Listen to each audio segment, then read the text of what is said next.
Well, we can get started on the minutes. Mary Lou, Georgetta is here, so I'm going to go get her and just let her sit off in the distance here in my office, and she can watch on the monitor with me in my office. Oh, perfect. Thanks, Mark. So I'm going to go grab her.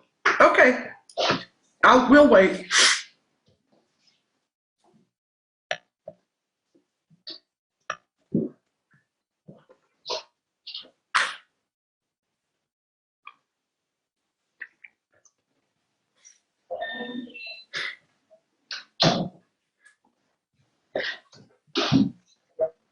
My flu shot, they hit me the same day. Look at this. Nice pumpkin chair for you. Great. And you know what? I can get this looking email. Because you got to go to the website to log in. So we're ready to go, Mary Lou. Okay. So the first thing is we need to make a motion. Did everybody read the minutes that I sent them from last month? Yes, I'll make the motion to accept the minutes Okay. as submitted. Do I have a second? Second. Okay. Georgetta seconded also. Okay. Okay. And then I need to, because we're on Zoom, we have to do a roll call. So Mark? Yes. Okay. Bill? Okay. Georgetta? Here. Okay. And so unanimous. Okay. So let's go on to the agenda. Oh, good. All right. Dr. LeMay's back. We said that we were going to review the amount of the 2021 sick time that employees have in the fourth quarter. And we, as a committee, we're going to make a recommendation to the council on a one-time buyback. See the attached cost spreadsheet, which I sent everybody. So one of the things I want everybody to remember, which I know Mark does and Bill, because he does the payroll, but Georgetta and I have to think of the fact that if I'm a police officer, I get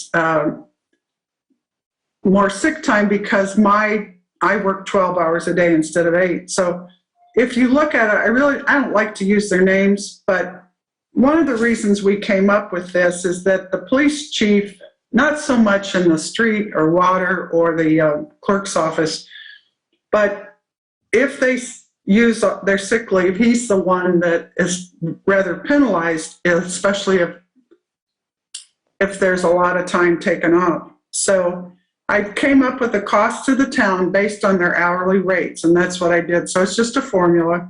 So if we paid off all of that, which I doubt that we would, because I'm sure somebody between now and the end of the year might be sick, it would be $10,463.65. If we paid them up to 3 days, you can see it would be $5,757.66. If we paid them 5, it's $9,814.09. So I'm looking to the committee for a recommendation to make to the town council.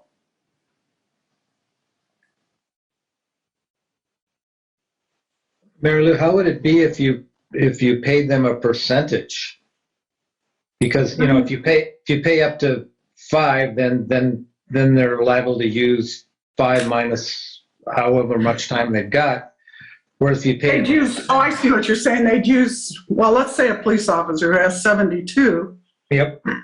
So if we paid them 5 days, that's 60, isn't it? Yes. Right, but say you give them half. So if you got 72, you get what? 31. That would no, it's not 31. It's 36, right?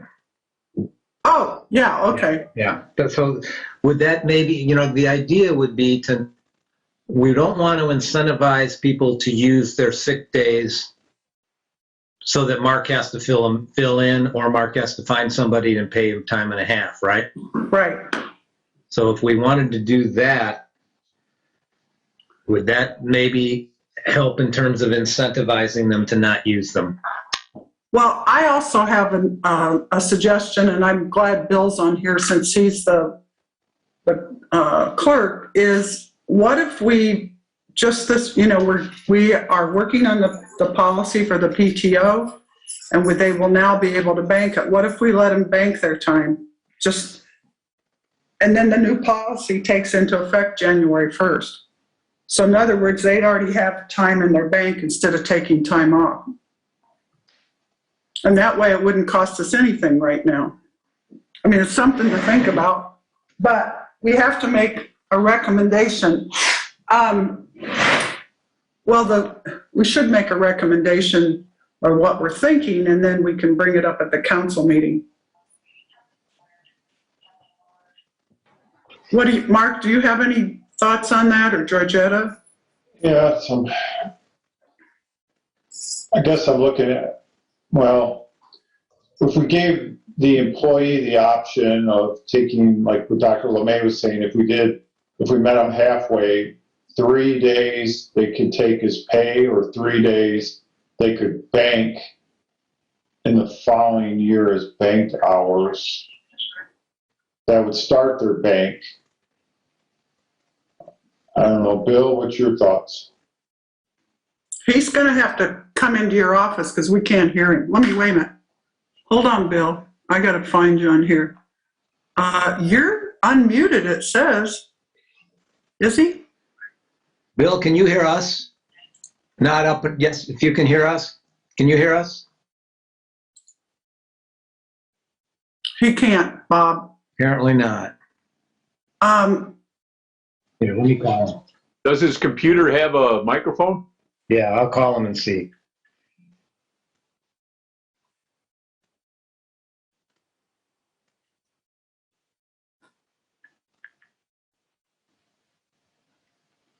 Might have to turn on the computer microphone, Bill. It's in the settings. It's over and above the Zoom muting you. Sometimes your own microphone is turned off. Look in your settings. So K Plus and Andrew came in here. I'm going to have to go in and see why he can't be heard. Yeah, if you could have him pick up the phone, maybe I can talk to him. All right, hold on.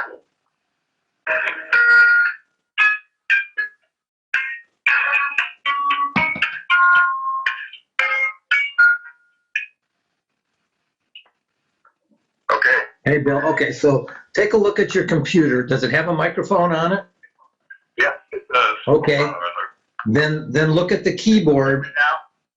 I hear you on my phone, but not over the computer. Okay, so if you could, there should be a volume button on there. A volume. Volume up to 100%. Damn. What'd you say? He says he's got the volume up to 100%. Then there's a button that shuts off the microphone. Did you maybe hit that by accident? Mine's got a volume up, volume down, and then to the left is a volume no.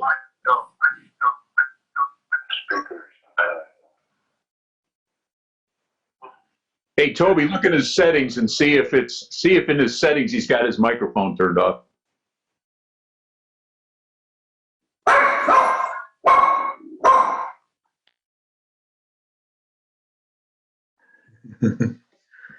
I hear the dog. I know I had to mute to tell him to be quiet. There's a cat that went by or something.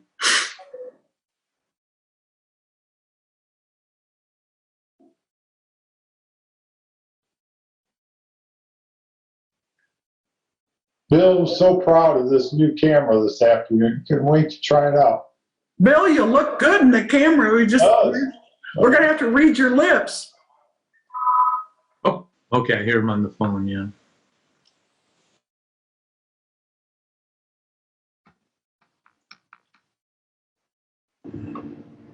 Can you hear him now on the computer? Oh, there we go.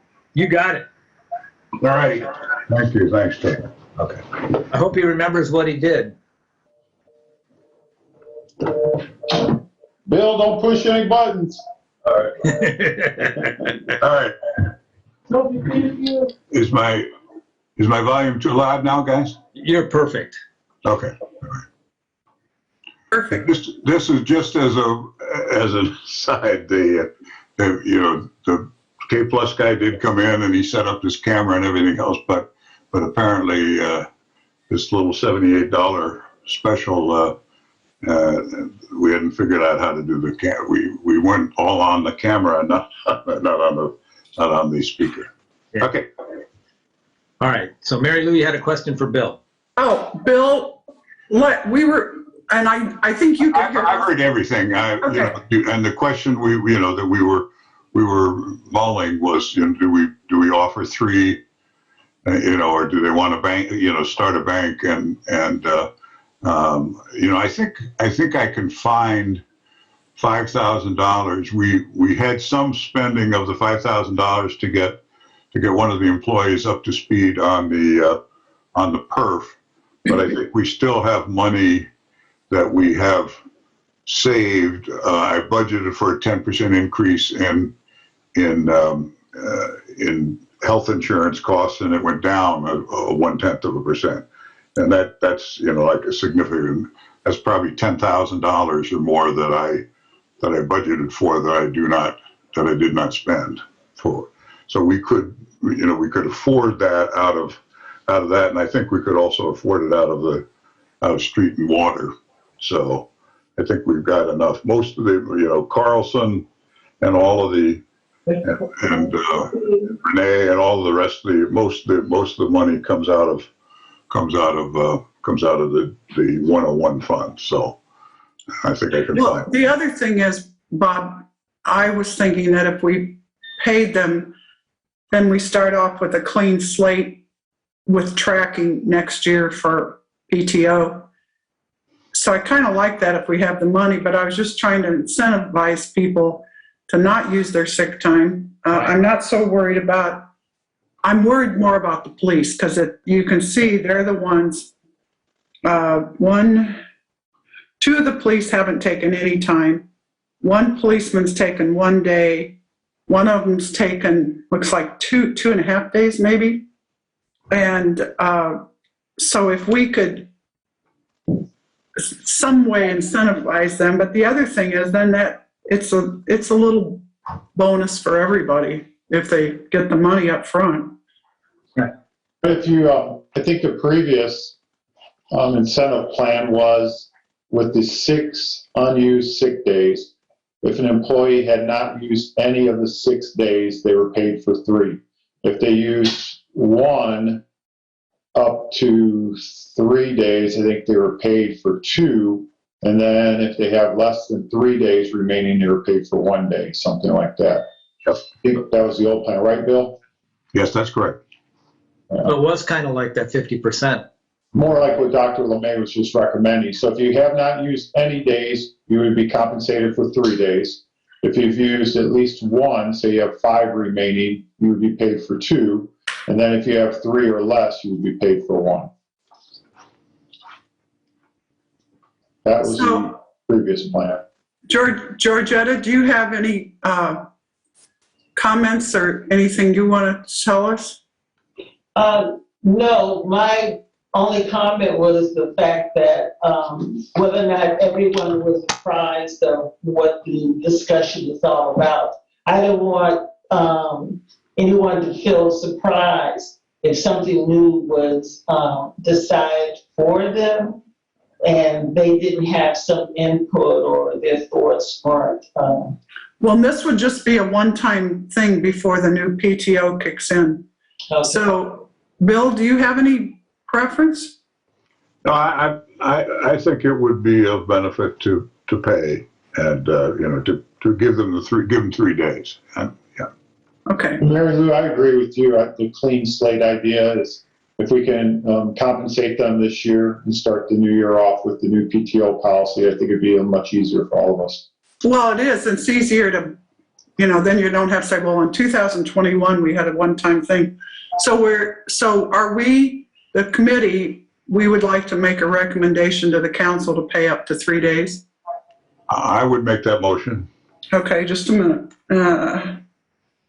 Hold on. Because I'm also the note taker, Bill. All right. Okay. Okay. I'll second Bill's motion. Okay, and Mark, just a second. All right, and so we're going to recommend 3 days, and I will get to the council the numbers Okay. so they know.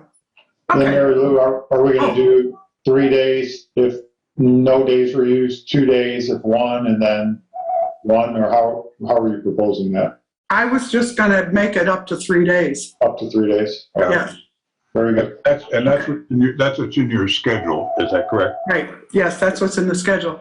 So let's do, we have to do a roll call. Georgetta? Yes. Okay, Mark? Yeah. Aye. Bill? Aye. Aye, okay. All right, let's move on, because Mark has a police meeting at 4, so this isn't going to take a whole long time, but last month, we did talk about holidays, and Mark had done a little survey for us and found out that, I think Michigan City had like 18, wasn't it? 16, I think maybe 17 on an election year, but 16 is their average. And then LaPorte County government was 13 days this year, 14 on an election year. So we were looking at, as a committee, to recommend that we add additional holidays. I don't believe, Bill, have you been there 12 years, you told me? No, I've been here 9 9/10. Okay. So have we ever changed the holiday? Have we ever added more holidays? No. Okay. So I would like to make a proposal that we add Martin Luther King Day. These are the numbers that Mark and I came up with. Veterans Day, so Martin Luther King's in January, Veterans Day's in November, and President's Day is, I believe, February. Mhm. So do I hear a second on the motion? I'll second that. Okay. And we'll do a roll call. Georgetta? Well, Mark, before you do that, Oh, do we know what that's going to cost us? What's that going to cost the town? Because, you've got to, so you're paying those employees vacation days, and then you got to hire somebody to come in at time and a half to cover their shift. So, only the Right. police. okay, It's two- but okay, two so it's the police, but we need to know what that's going to cost, right? Well, the police come in, Mark, help me with this on the holiday. The police, if this holiday falls on that, they do get overtime. Right, they get paid 12 additional hours at straight time, so we're looking at 36 additional hours at approximately, let's say, $30 an hour. So we're looking at $1,100 and some dollars it would cost. For the 3 extra days. Right. Extra days, For yes. for the police. And then the only thing that would cost you on street or water would be if they were called in to plow, say in January or February on that particular day. You would then incur, the cost. So this puts us more in line with what the other municipalities are doing. Mark, can you check that math again? I'm not sure that was, Mine on the police side would be 1,080. So 36, I'm sorry, you know what? Let me do it again here. Actually, I think you're right. So, no, mine would be more, I apologize. So 3 days at 24 hours. Yeah, 24 hours a day times 3 equals times 3. Mine would be $2,160. I stand corrected. $2,160 it would cost for the police side. That's a little high because the average salary is probably about 28, but yes. Yeah. Yeah, I might be $100 and some dollars high. So, Yeah. yeah, roughly about $2,000. But you're right. It's 24 hours in a day, 2 officers working that day. So we're paying, 24 hours each day at the extra pay for 3 days.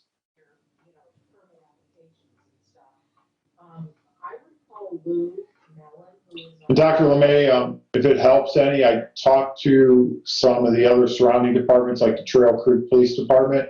The town of Trail Creek is currently in the same process we are. They're looking at updating their town manual and policies, and they're also looking at increasing their holidays as well to be more in line of what county government does here in LaPorte County. So we wouldn't be the only ones probably making the change. Mark, your 2,100 or 2,400 or whatever, that's the additional OT cost. That does not include the base cost of the additional holidays for the officers, does it? There's no additional base cost, John, because if they're working that particular day, the only thing extra they get for working a holiday is they get their straight time pay for their 12 hours. So like Bill said, if their hourly rate is $28 an hour, for that 12-hour shift, they would get an extra $28 per hour for the 12 hours they're working. So, and then like our secretary would just get the day off. There would be no backfilling or anything like that. I hope that answered that. And typically when we work, because we are, and nobody is available in Indianapolis or LaPorte County or any of those things because we're out working, but nobody else is working. So. And the bank, Bill, the bank's closed too. And the bank's closed, so so there's not a lot. There's not any lost time in terms of the employees. It just gives them one more holiday or three more. So any other discussion?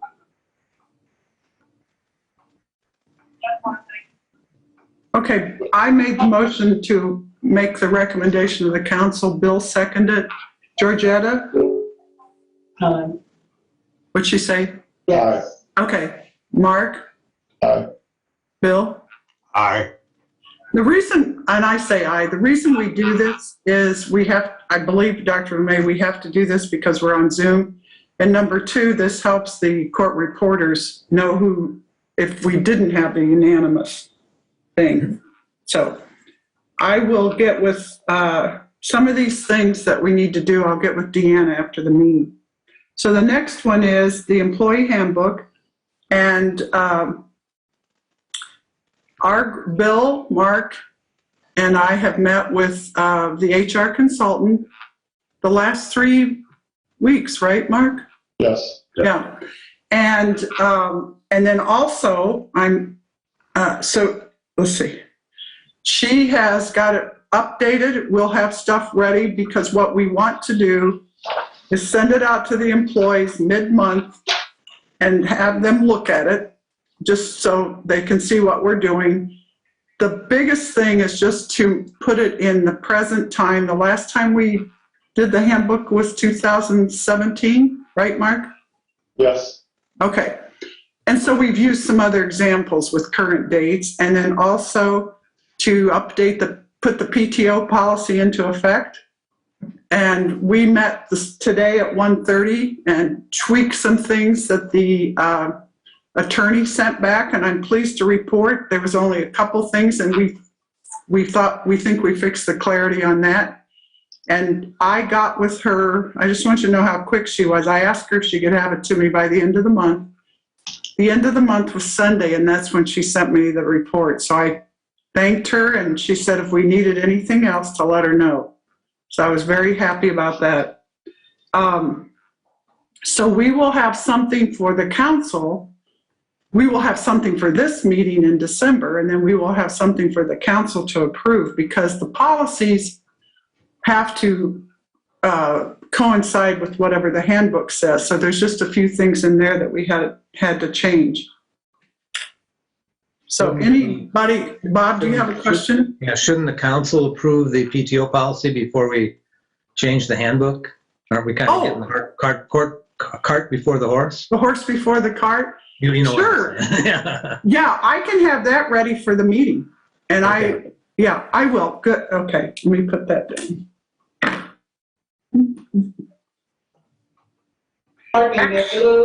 Yes? Yes, I saw her outside, and she said she was just leaving the meeting. And she asked me, did I receive all of the papers that she had sent to the rest of the committee? And I told her I hadn't received it, and she had noted that there should have been a little yellow button for me to push. I told her it wasn't there. And so Okay. she corrected herself and said, sure, that she realized it wasn't, but she had left papers here. Yes, I took them home, but I will get them to you. Oh. Mark told me that because I said, well, if we don't see her, and we'll put them in the mailbox, but that's what we met with on today. So Oh, yeah. yeah, and you'll get your copy. Let me put that on. Can the council get all this information, before the meeting? It's going to be a little tough to digest it all and have opinions and questions if we don't get it till right before the meeting. Oh, sure. I'll get it out, John. The thing of it is, the only thing that's changed is just a few examples and some clarity from the original one that we did in July.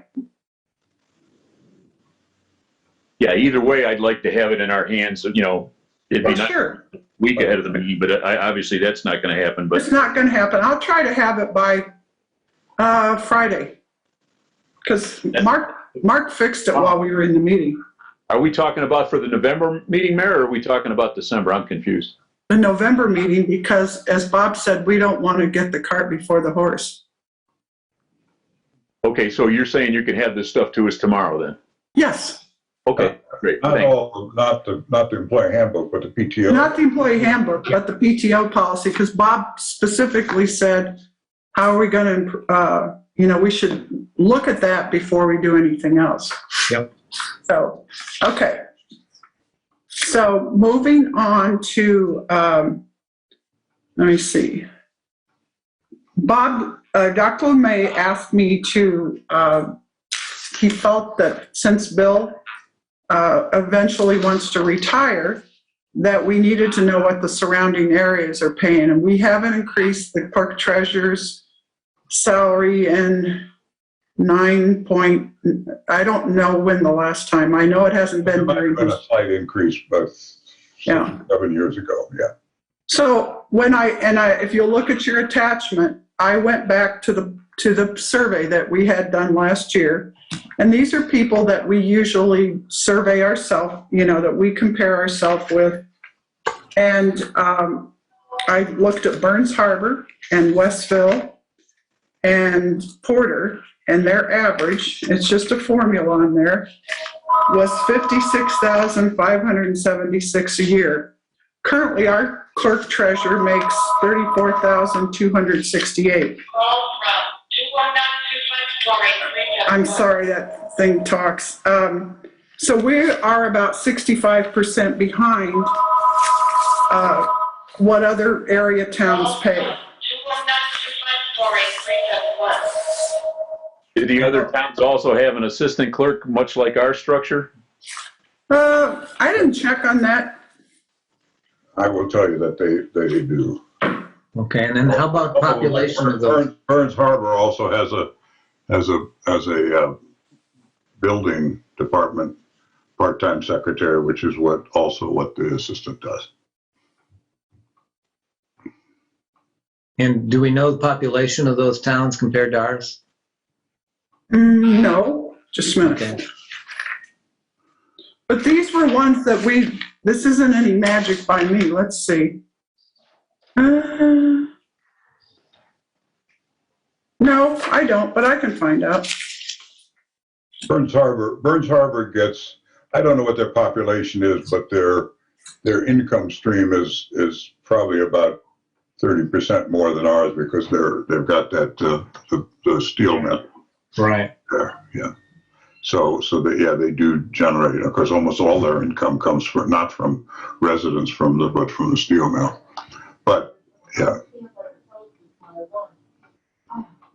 And So, I know obviously, John Coker shared John Coker shared the salary ordinance from Winnemac, and I know that they have both have a town manager and a $49,000 a year clerk treasurer. So, and I think they're similar to us also in size.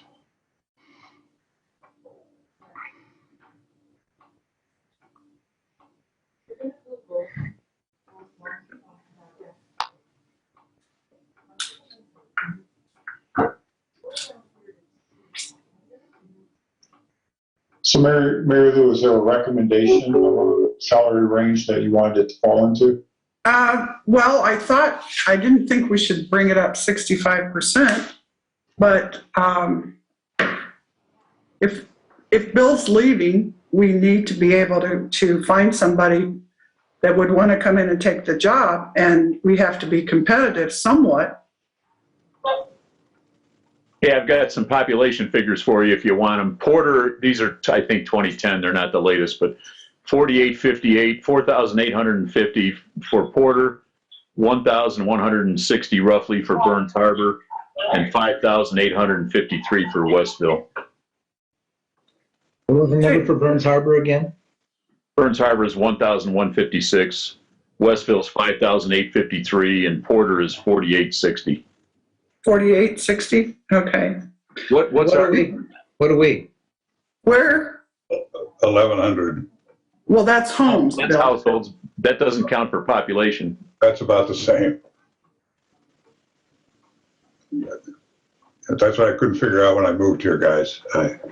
How come I got a wife and nobody else has one? Because the population doesn't, that's why it's kind of skewed, because Yep. you can't really match apples to apples, because we have more houses than we have residents. On the web, it says for 2010, 1,179 for us. So you were close, Bill. I know that. I just pulled these off the web. They're Wikipedia numbers, So I guess I'm looking for some direction from Dr. LeMay that if Westville has about the same population, somewhere in between what Westville and Porter has, that we should be offering this new person. What were their salaries again, Mary Lou? Westville's 55, Porter was, in round numbers, 53. And I think there are some Burns Harbor's about 60. statutory limits on when you can increase elected official salary. Absolutely, and I checked into that to make sure. So when we do the salary ordinance in December, which we will have all the info, Bill and I will work on it and get it all ready. You can't change you can't change their salary. You have to change it as an ordinance the prior year. So we would have to do that. That's by the state. What was Burns Harbor's salary number, Mayor? It's 61,728. I'm sorry, Bill walked on you. What was it? Okay. Yeah. 61,728.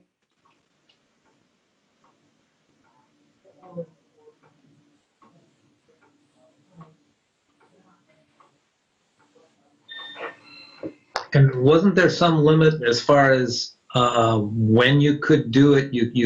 You have to do it maybe before the election or something like that, Mary No. Lou? I can share that with you. Jane Jordan from Burns Harbor, because I asked her specifically, and she said you have to do it. So we would have to do it with it probably is a separate ordinance. It doesn't have to be a separate ordinance. Okay. It just has to be in this salary ordinance that we're doing.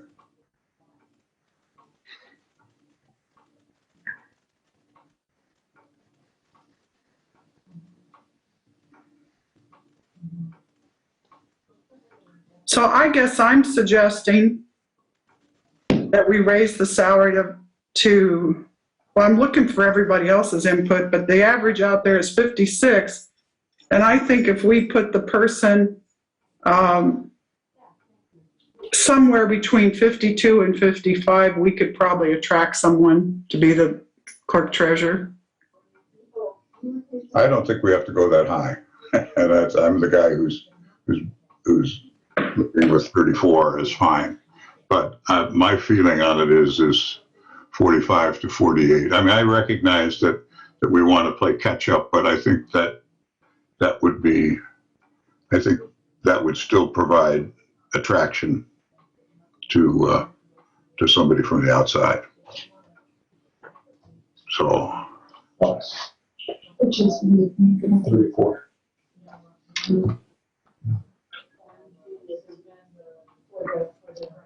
I think So- probably closer to reality. I think if you look at the towns you're comparing to, there are other things related to what those towns do on a regular basis and what our little town does. Yeah. Porter and Westville and Burns Harbor all have big major state highways running through them. I think I'm not so sure that, I think I agree with Bill. You may not have to go the full boat. Those are significantly different municipalities than we are in terms of what goes on in their towns and probably their income as well. It'd be interesting to see what their revenue streams look like relative to ours, or their property taxes relative to ours as well, if you're going to look at this.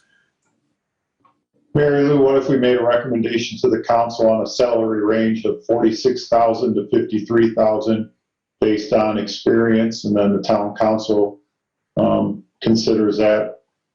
So it'd put you at 46,000 to 53,000 for a salary range. Bill, does that sound fair? Yeah, I'm not sure. I think you have to peg. You can do every other position where you based on. But I think you have to establish the council because they're elected, and the clerk treasurer because he or she is elected. That has to be set as a fixed amount.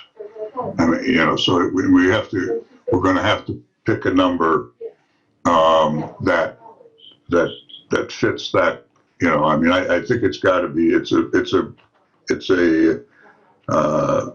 fixed salary, and it's got to be established as.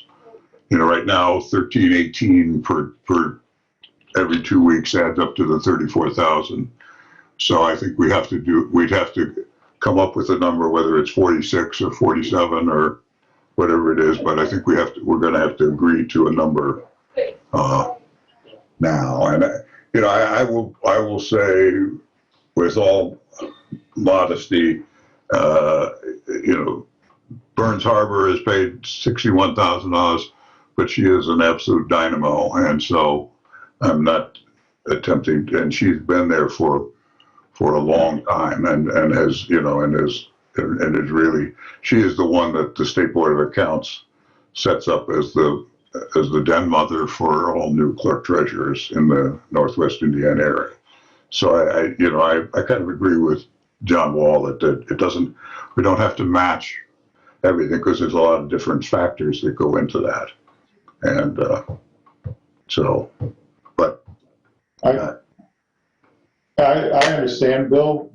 My recommendation was just to give the council kind of a ballpark number to I what. see what you're saying, and then they will have to pick an exact number. Okay. Yeah, the five members of the council honestly are going to be the ones making the decision on the final salary. I just think if we send them our recommendation from the HR committee, that we recommend consideration 46,000 to 53,000 range, and then the 5 council members would decide at their future meeting What the number is. Okay.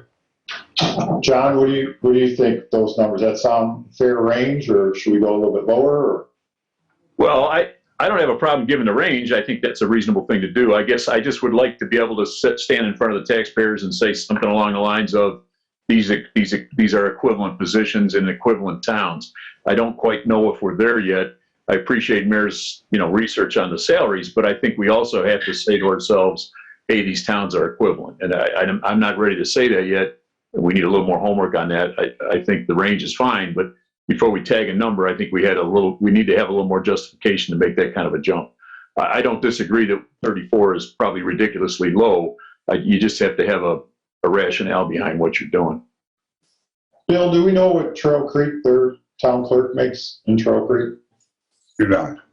I do not. Mary Lou, do you have that number by chance? No, and I think the reason that they didn't participate in the survey is they had an illness there the year that the survey was run. Yeah. But I could check with them. She's I think it's a woman. Isn't it a woman, Bill? Yes. She's very helpful. But when the survey was done by HR Focus, they didn't participate because she was ill. So I can check with her. I can do that. I'll try to see what the gateway revenue numbers are for those towns to see how much churn they have in terms of finances, and that might help. Yeah, They have an updated one they did for that position. They've been working on. okay, so we will, I'll follow up with this, and then we'll be ready to do in early December, or we'll see if we need to have a meeting before that so that we can be ready for the council so they can look at the packet for everybody. Does that sound good? Like a plan, yeah. Okay. So the next one on here is the water superintendent. So last year when we paid $16,000 for a survey, we saw that there were quite a few outliers that weren't up to speed on what other towns were paying. So that's why I gave you the sheet about the water super, let's see.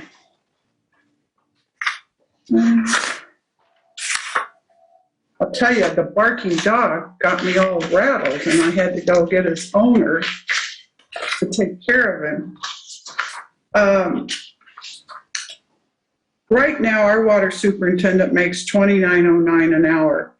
The average that we saw in there makes $37.46. So we're about 28.77. I'm not saying that we should go up 28%, but I also think that we need to look at that. There's a separate set of skills as a water superintendent. And so I would suggest, other than the 3%, that maybe we look at giving that person a total of 10%. I think it's important to realize, Mayor, that we don't have a water treatment plant anymore. The responsibilities that you're comparing to need to be defined a little better, I think. Are the guys that you're comparing these salaries at doing the same sorts of things? I know the qualifications are similar, but I'm wondering about the duties. I mean, if a town... Well, we need the qualifications, first of all. And this is something the committee's going to talk about, and then we'll refer it to the council. So if you could let us finish that. But this was a survey that Mike Konasek, he pulled the job descriptions together. They picked out like job descriptions in different towns. And if you would look at Michigan City or Burns Harbor or any of these places, they all pay a lot more than ours. And that if you were to go to work in Michigan City, all of our employees are great employees, but it would be the same respect. Back when I was really young, if you were a clerk typist when I was in college, you got paid one rate, but if you knew shorthand, you got paid a higher rate. I mean, that's just kind of a fundamental thing to do, but a nurse that comes into the medical group makes a lot less than the doctor. And I'm not saying there's that big of a gap, but if you look at the departments, and they do have to have a certain set of job skills. So that's what I'm looking to for my group to say, what do you think? It's the HR committee to make the recommendation to the council. So, Bill, any thoughts? No, I would agree with your assessment. Okay. Georgetta? I'm sorry, go ahead, Georgia. Yes, I agree. Okay. Mark? Now, is that the 10% you're recommending? Yes. That's fine. Okay. So I'm going to put that down that I think I'll make that with the salary. Well, Bob, I'm asking you, should I put it on the council agenda for November, or should I wait and put that on when we do the salary ordinance? I think it probably ought to be we can talk about it at the next meeting, but Okay. yeah, it ought to be part of the salary ordinance for sure. Yeah, okay, we can talk about it. All right. So let's move on to the assistant water person. Just as you know, got his license, and he now makes $19.38 an hour. So I did a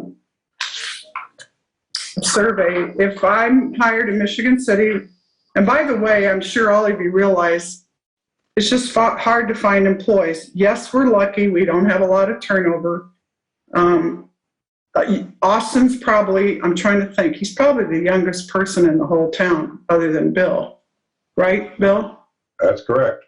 He's probably the youngest. So if he so think in mind, he makes $19.38 $8 an hour. If he started out as a laborer, which is what he was with us in Michigan City, he'd be making $21.33.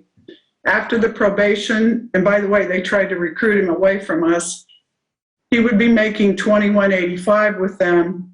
Once he gets it certified, he makes $22.89 an hour, plus he gets a monthly stipend for having that certification of $200 a month.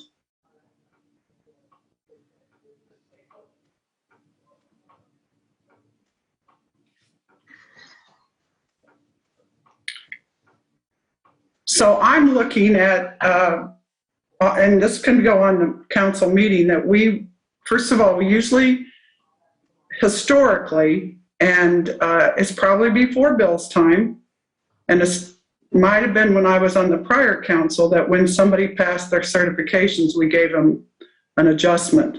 So if we brought him up for us to be competitive and keep him, we need to give him about almost 15% salary adjustment.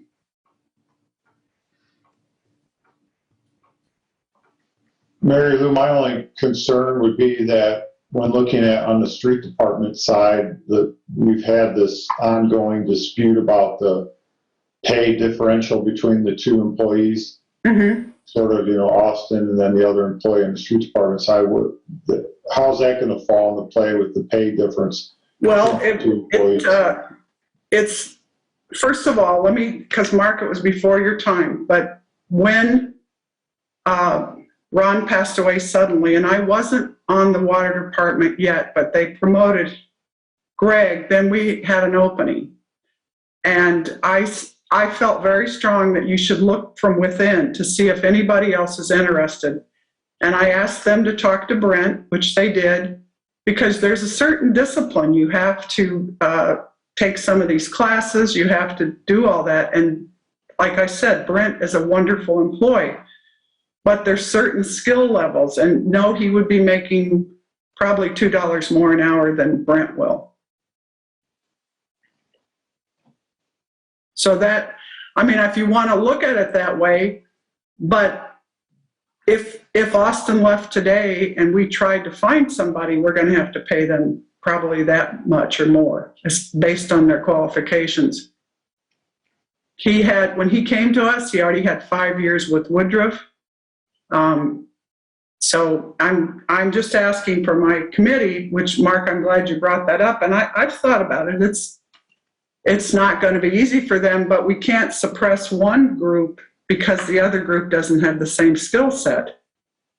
Sure, I know there's, Yeah. I see the tension when I'm out there that it's caused in the short time I've been here. The Right. long-term employee that's been here for a period of time, and then Austin's a great kid, does a great job of that. Then the new employee coming in and the pay difference has kind of caused some animosity in the workplace and that. So just wanted to bring it up for discussion. Well, my recommendation would be to deal with the street employee also and provide him with an increase also. That's at least close to equivalent. I think we're going to create a lot of issues if we do that, if we don't do that. On the other hand, the other thing I want to know is if we do all that, we need some numbers as to what the cost is going to be.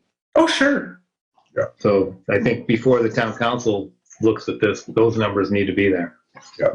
And Mary Lou, I'll just add I've been kind of following some county government politics going on recently with salary ordinances and that. And in the city of Michigan City, the state of Indiana highway workers and that, just for CDL drivers across the state right now, they usually have been paying a minimum of $20 an hour for a lot of their employees.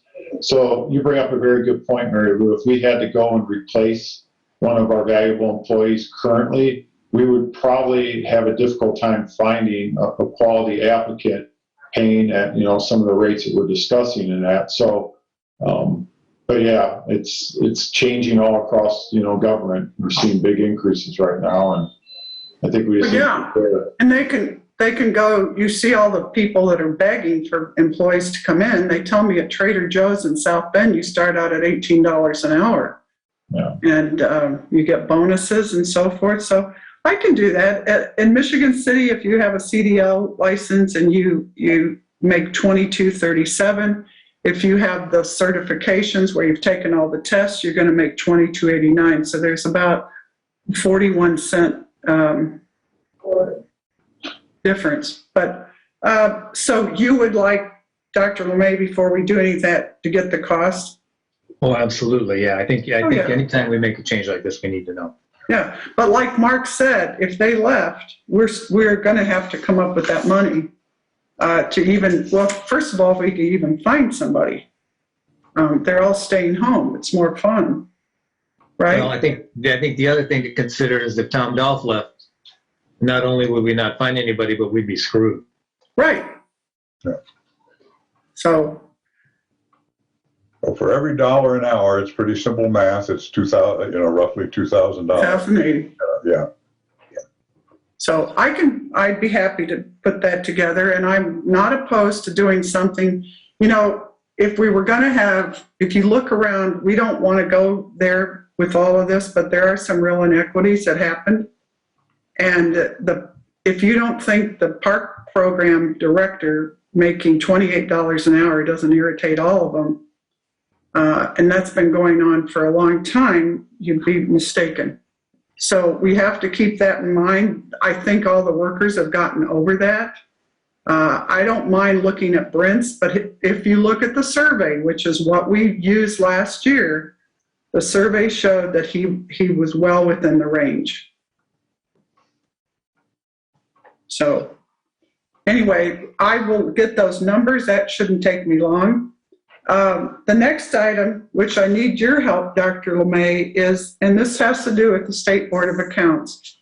And as the HR committee, we need, for instance, Mark showed me when he comes in and does his timesheet, I'm looking at the building inspector's timesheet, and so that the one that I gave you ended 10/22. He put down 5 hours. He doesn't put what his projects were. We need to have something on here because he doesn't have, he's not in an office. It needs to be an itemized timesheet like the police do. The employees that are inside, they already have their timesheets and they have a supervisor. So can I ask you to handle that? I'll talk to those folks and see what they're doing in terms of documentation. Yeah. We need documentation. And the other thing is, with the State Board of Accounts on the contractor, on the building commissioner time logs, we need to have itemized list, not by minutes and not just a total each month. We need to know what the projects were. So that's... Do we have something from the State Board of Accounts exactly what they require? Because I should have that information when I talk to them. Well, what they do need, Bob, is they request that they want time in and time out. Now it's actually different for the building commissioner because he is not an employee; he's a contractor. Mm-hmm. But the building inspector is an employee, that we pay and take out Social Security and all that other stuff. So the time sheets, should be reflective of hours in and hours out. And we were not good, for all employees, but we need to get that. So they would like more than just elapsed hours, but what projects they're working on. No, I heard time in and time out. Is that right, Bill? Yeah. And so that's from the building inspector. Yes. Okay, and the building commissioner, what do we need? The building commissioner, when you pay something like that, it's like you have to have, if you bill somebody, you have an itemized worksheet like the attorney does on what those costs were incurred during those months. Is that what the State Board of Accounts has told us, and do we have that from them somewhere? I mean, I don't want to ask them for something above and beyond what the State Board of Accounts is asking for. Understand what I'm saying? I can find out what. Okay, I think that's what we need. Sure. So if you can let me know what specifically we need, and again, from the State Board of Accounts for both those positions, then I can talk to them.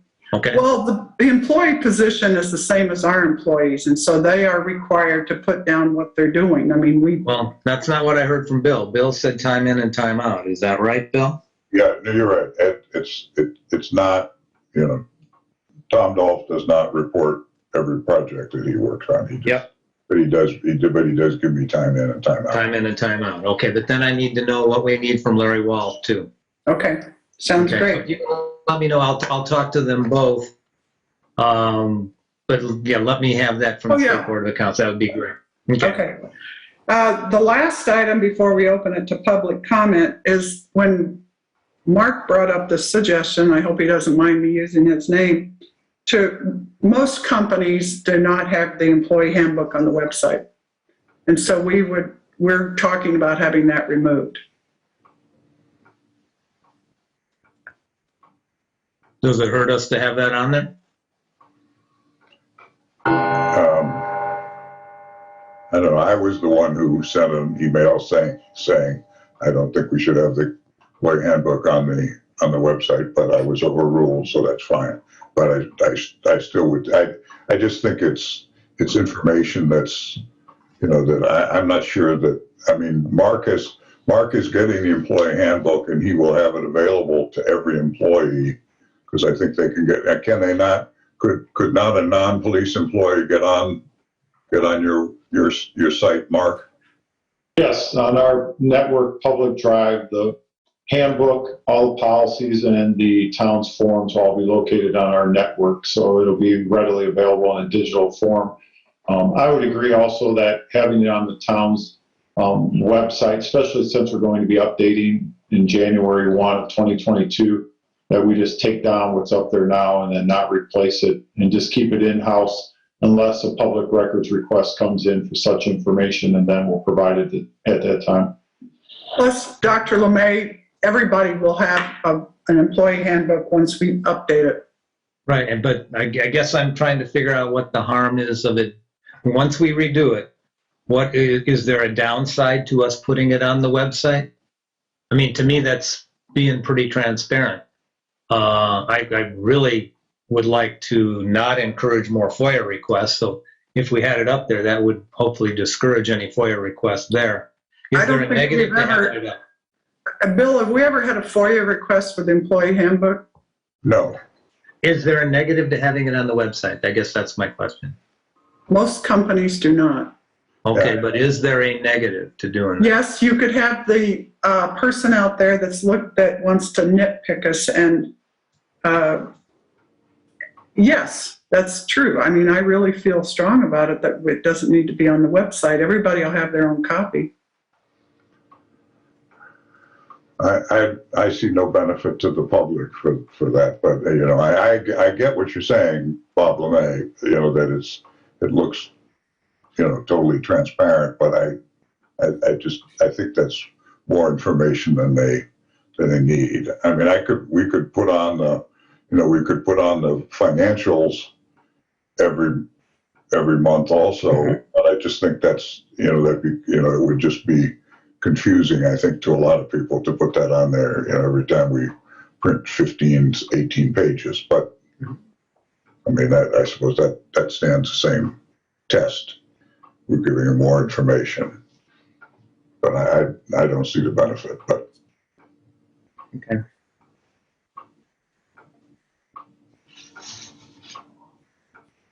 I mean, I don't think No, that would be, as the HR committee, that would be our recommendation. And I make a motion that we remove the handbook from the website. I second it. Okay. George Jetta? Aye. Okay. Mark? Aye. Bill? Aye. And me, aye. Okay. All right. Now we'll open it to public comment. So, any comment? Can we talk a little bit about this PTO policy? That's going to the town council for the next meeting, right? Next town council meeting? Yes. Okay. It's on there. Yeah. So just looking it over, I don't know if everybody has a copy of it, but so this PTO policy, is this just for hourly employees or is it for salaried employees also? It's just for hourly. Just for hourly, okay, so it probably should say that on there somewhere, don't we think? If that's the case, because I don't think it does. So that's one comment. The other one is the difference in 8-hour and 12-hour employees. And so, and this is mostly just a comment, but you know, we're giving 12-hour employees a substantially more PTO time. And I understand that they're, you know, essential workers, that they're dealing with the public, and it's mostly our police officers. In fact, I think it's all our police officers, right? It's only the police officers, Yeah. Bob, and if you'll remember at that July meeting, you and John both said you would not take anything away from them. So I this think is, we said we weren't going to hurt them monetarily. I'm not sure we said we weren't going to take anything away, but that's maybe nitpicking. But, you know, I don't know when the decision got made to give 12-hour employees so much more vacation. Because in the course of a year, a 12-hour employee works 5% more hours. And yet, when you look at these hours, it's substantially more vacation. I'm just raising that issue. I'm not saying we should do anything about it, but I think everybody needs to be aware of that, okay? and remember, it's combined. It's six sick days plus their vacation time. Right, which Yeah. makes it even more of a difference, I think, because everybody was at least treated the same with vacation time. Now it's PTO time, or it was treated the same with sick time. So, I mean, we are giving substantially more vacation time to 12-hour employees, particularly on an hourly basis, given that they only work 5% more hours a year. I just want to point that out to everybody. When we look at the PTO carryover, full-time employees may carry over a maximum of 40 hours for an 8-hour employee and 60 hours for a 12-hour employee. That carryover was 48 on the when you look at the handbook. And so I'm not sure why we went up from 48 to 60 for the carryover. Was that a conscious decision? Well, actually, that was Mark and I worked on that together. Okay. And I what think was the we took, if I remember right, Mark, help me, I think we took what was common practice. We were trying to come up with what was fair. Well, I think the carryover to Dr. LeMay's question was we were going to allow for up to 1 week, 5 days, correct? So Right, the okay. 8-hour employee would be 40 hours. And then I'm looking at the policy now, and then we have Okay. 60 hours for a 12-hour employee. Is that what you're seeing, Dr. LeMay? 60 hours for 12-hour, yeah. Yeah, Our so that's- handbook that's now 1 lets you week. carry over 48. Now, the handbook they don't have carryover in the handbook. There is carryover of sick time. For vacation, there is, yes. For For vacation, vacation. I'm sorry, yeah, okay, Yeah. right. Yeah. So I guess that's the question is why did we increase that? What was the rationale? Because we treated the 8-hour employee as 5 days and the police 12-hour employee as 5 days, so it was 40 and 60. Well, but is that fair? If a 12-hour employee isn't working 5 days. They're only working maybe 3 days because they work 12 hours a shift, right? Three and a half days. 7 days in a 2-week period. Yeah, so it's not, you know, it doesn't balance out. That's I guess my point. I think that the carryover option of carrying those hours over was carrying over part of their PTO hour, allotment that they're allowed to carry over up to 5 days, which would be 60 hours for a 12-hour employee and then 40 hours for an 8-hour employee. Right. We could cut it back to 4 days, so it'd be 32 and 48.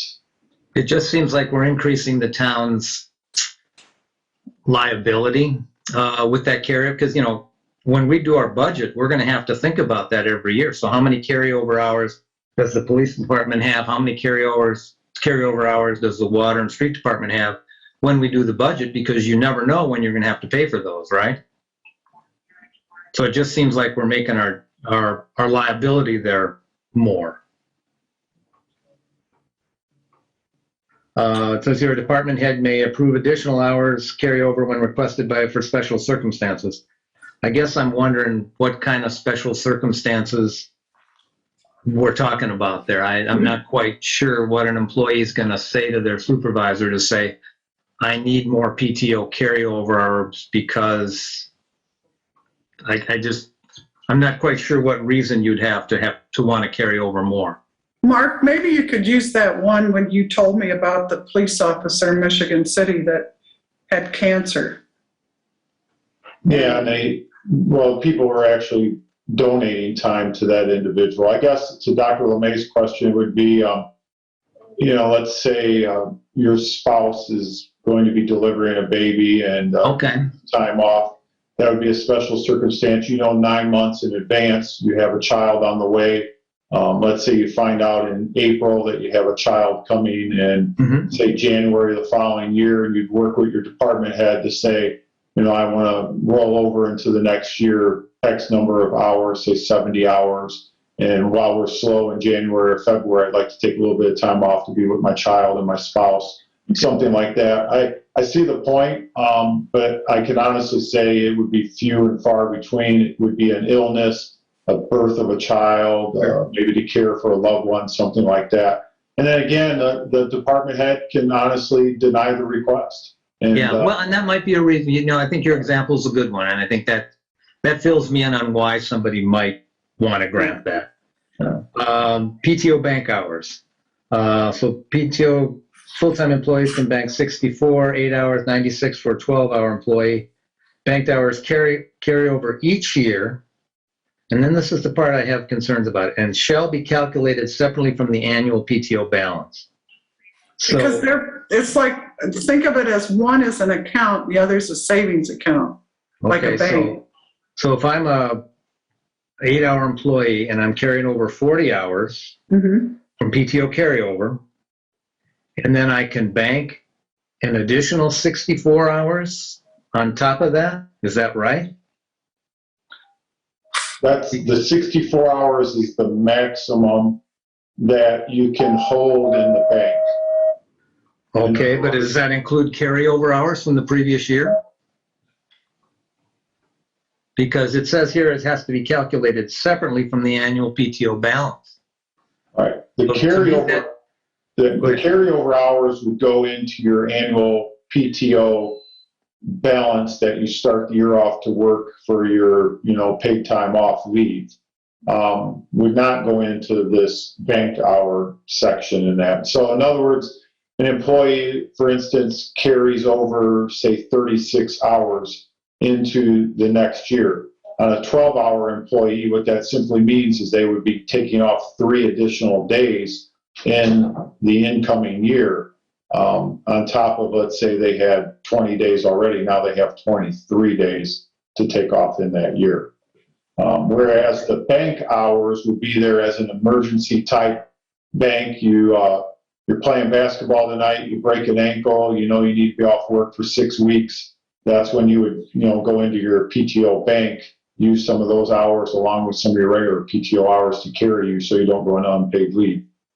I see it as a sick bank is what it's like a sick leave bank is what I see the bank as. But they could conceivably then sell them back to the town.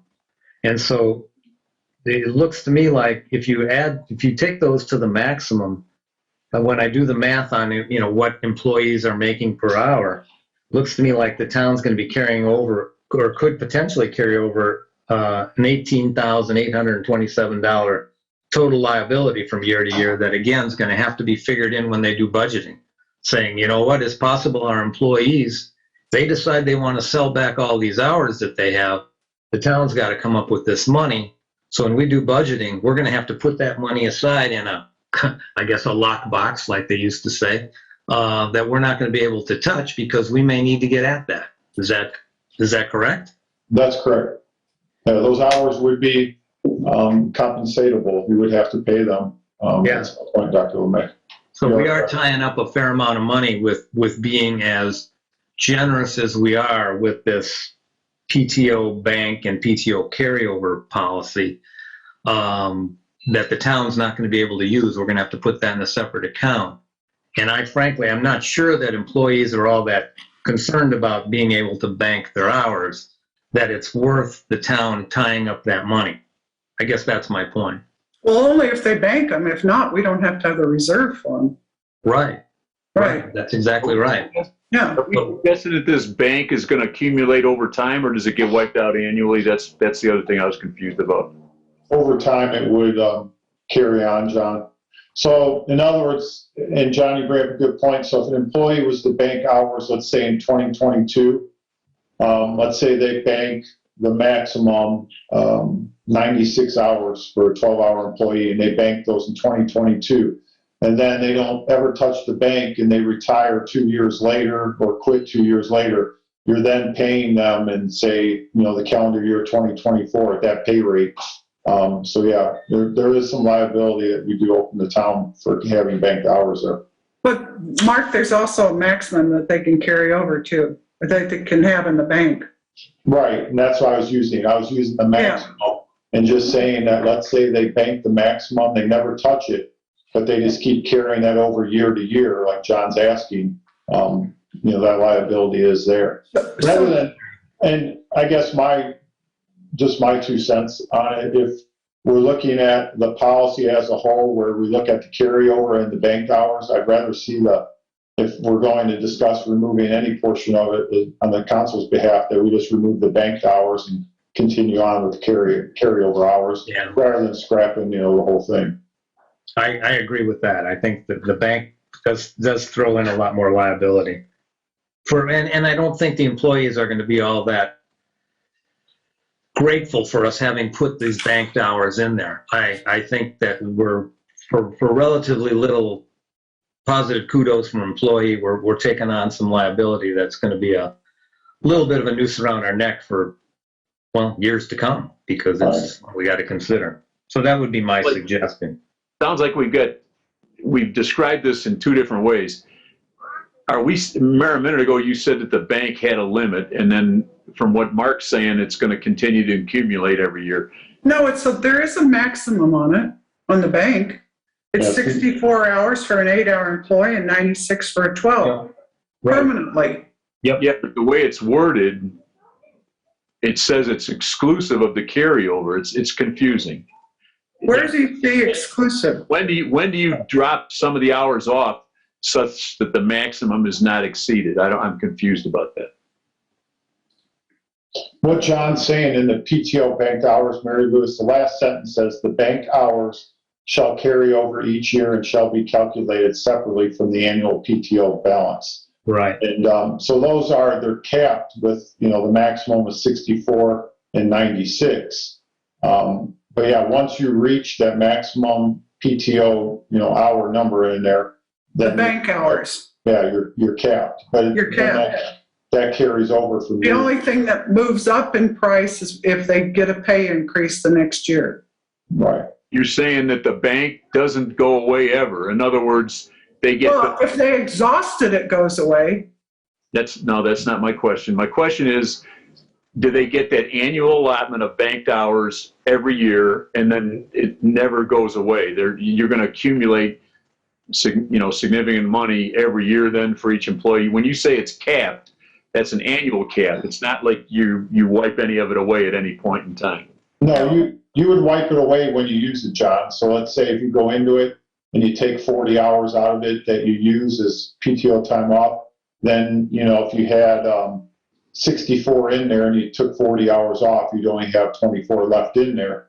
But then over time, you could, ramp back up to the 64 again, but you would have to add to it, like a savings account. Does that help kind of explain it? Yeah, just the wording's a little bit sloppy. I think we need to tighten it up a little bit so everybody understands what it means. If it's going to be a cumulative thing forever and they can bank that number of hours each year, No. never going to pull it away from them. No, it says maximum, and the attorney's already blessed us. Mayor, Yeah, she said she's blessed it, but we don't have to do it. we're not communicating well here.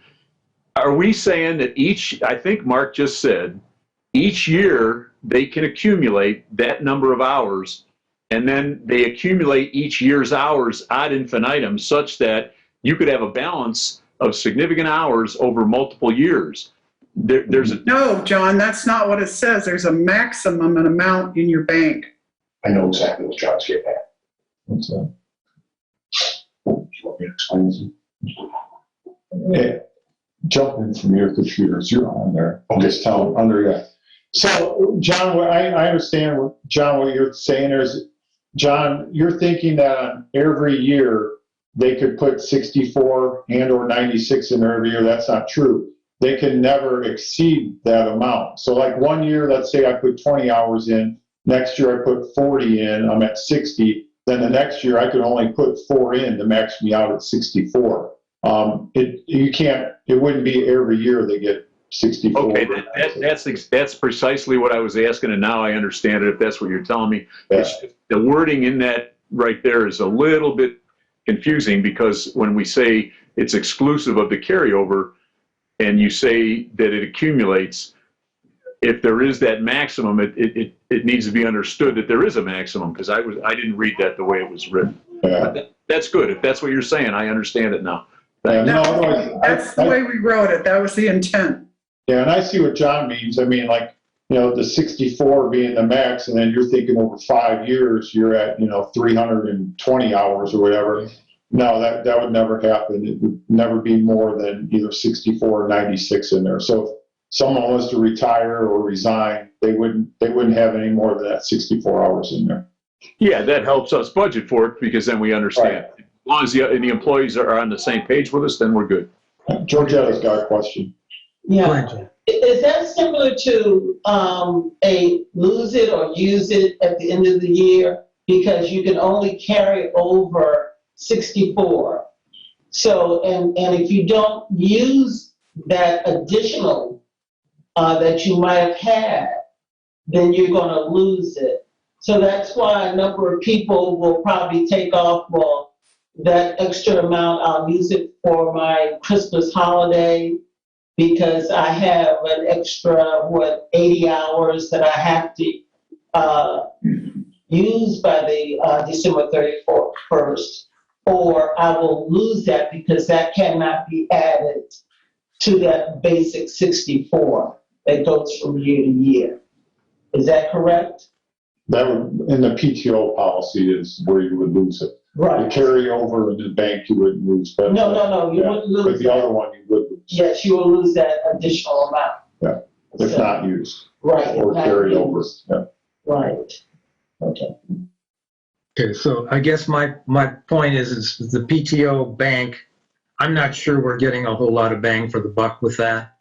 And it is creating a lot more work for our town clerk to keep track of all these banked hours. I can see conflicts there. So I'm just not sure that whole idea makes a lot of sense, even if it doesn't carry over above the, 64 hours for the 8-hour employee and 96 for the 12. Right. PTO sellback. It says here, all sellback requests shall be submitted by email to the department head prior to December 1st. Department head may approve the sellback if the funds are available. Does that sound a little nuts? So Mark, if you've got an employee and comes and says, I want to sell back my hours, and you're going to say, no, we don't have the money, can't do it this year, ask me again next year? Is that am I reading that right?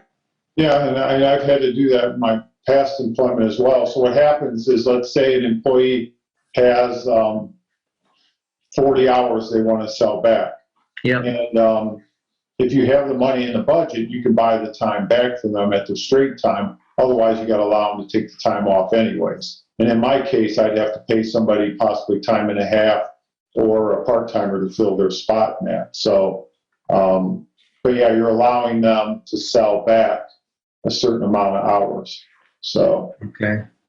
So that's the way it's worked in the past, huh? yeah, but it says that it can be any time before December 1st. So an employee could come to you, say in June, maybe they're remodeling their kitchen and they want to buy a new refrigerator or something, and they want to sell back a week's vacation. So rather than them taking 40 hours as a week's vacation, they could come to the department head and ask to sell back 40 hours at the straight time. And then, other than the police department, that employee just wouldn't be at work. Would lose a week's vacation. So, and then for me, I wouldn't have to pay, time and a half to fill that spot or whatever. So, Okay. All right, so that's not as crazy as it sounded. no, not at all. Hate to be a problem child, but we've got about 10 minutes till that next meeting. Okay, just one other thing, and that's on voluntary separation of employment and retirement. Regular full-time employees shall receive pay for all unused PTO time awarded. Shouldn't it be prior to January 1st of the current year? Plus the prorated for the previous year, or for the current year? So in other words, if you decide you're going to quit, you get all your PTO time paid for it from up to January 1st, and in the current year, it should be prorated based on how many months you worked, right? No, Well, go ahead, Mark. well, I guess the prior year would be dealt with before December 31st of the prior year. You close that year out. So, Well, but you have banked hours and carryover hours that you have to pay for. I think, Well, yeah, isn't that what that's referring to? yeah, you have to pay them for anything that is banked. Yes. Yeah. But shouldn't we say in there then for the current year, it's prorated based on how many months you've worked or how many? Well, that might be for a new hire, but you can't do that when January 1st comes up and you've got a 20-year employee. They probably accrued that vacation the year before. Right, and so you're paying them for that, and then say they quit in June 1st. So Okay, then then you you're have to paying pay them for 6 months, which would be prorated, right? prorated, absolutely. Yeah, so I'm just thinking the word prorated should be in there somewhere describing the current year. Okay, I just think it, needs to be clear, and that's all the comments that I had. okay. Dr. LeMay, getting back to one of your first comments, and not necessarily just for myself, but for the future, since I'm the only salaried employee in the town, what vacation or PTO schedule am I going to be using? I don't know, that's the question I'm asking. That was why I asked the question. That came to my mind too, and I'm like, okay, well, let me. I mean, honestly, it's a little bit selfish, but I think I should fall into the same schedule using my seniority that we negotiated when I came in with the vacation schedule as it's set by the town. Yep. Otherwise, you're gonna have to establish a separate one for just one employee, so Right. So I guess maybe we need to spell that out that in just here, be, that because everything else is talking about hours. yeah. I guess I see, Like talking about hours doesn't really make any sense. yeah, I guess I just see myself as a full-time employee, so, I would fall under the full-time employee schedule, not the part-time employee schedule, so, just wanted to make sure for my future looking, for Right. vacation-wise. So can So we should spell I- that out somewhere? Should I include him in the policy? Because remember, you wanted to make sure people knew that was only hourly. Well, that's why I asked the question. Now, you said hourly, and I guess I'm trying to figure out how that works with Mark. I Okay, think, Mary Lou, I'm a full-time employee, so I think it just covers full-time employees, that I see it as a full-time employee. okay, that's the way I see it too. All right. Okay, any other comments? Where is Safari today? I'm gonna have to ask him. All right, do I have a motion? Any other comments? Toby, did you have any, I see Toby's on, he just poked us out of my office a minute ago. Toby, did you have any questions as to what you were inquiring with the PTO policy when you came in? Can he? No, I think you clarified it. Thank you, sir. Thank you, Toby. All right, do I have a motion to adjourn? You have that motion from Bill. Okay, Second. all right, thanks, everybody. Oh, wait a minute, all in favor? Aye. All right, see you next month. Yeah, okay. Thank you.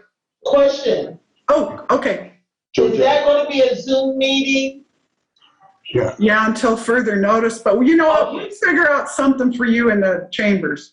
Is that okay? Yeah.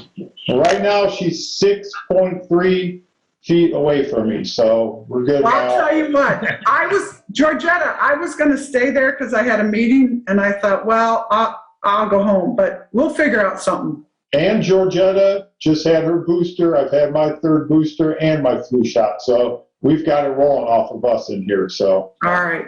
Thanks, everybody. All right. Thank you. Bye-bye.